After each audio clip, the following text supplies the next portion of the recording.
Vamos voltar a olhar para o julgamento da trama golpista, só que agora para a Justiça Militar. A Luísa traz uma apuração interessante do Superior Tribunal Militar, vendo a possibilidade, Luísa, de manter as patentes dos condenados na primeira turma do Supremo. Isso ainda não foi analisado, é um julgamento que vai acontecer. Você está trazendo para a gente a percepção ali dentro do Superior Tribunal Militar. Conta, Luísa, por que eles manteriam, então?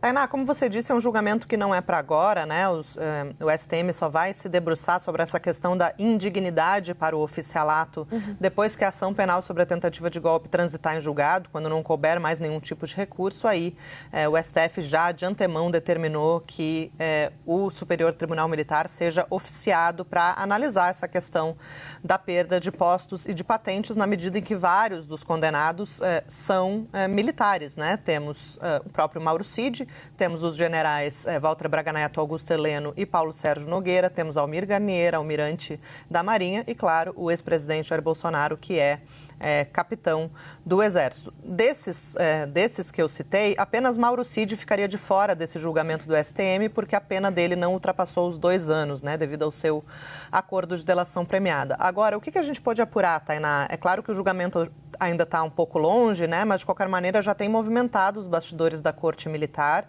e alguns ministros já fazendo alguns cálculos, e a possibilidade que tem sido mais citada nos bastidores do STM, Tainá, é a possibilidade de um empate, então um 7-7 no julgamento do STM. E nesse caso, a presidência do STM é obrigada pelo regimento da Corte a desempatar a favor do réu.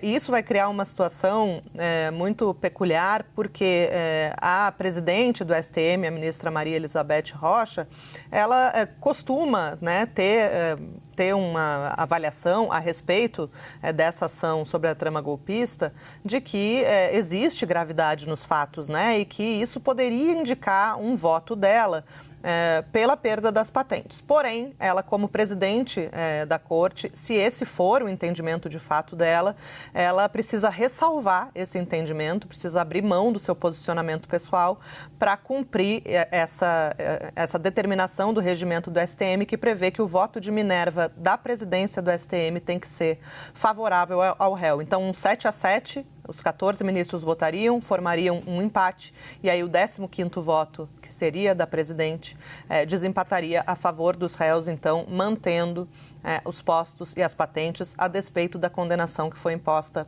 pelo STF, apenas bastante severas aí, que podem chegar, como foi no caso de Bolsonaro, a mais de 27 anos de prisão.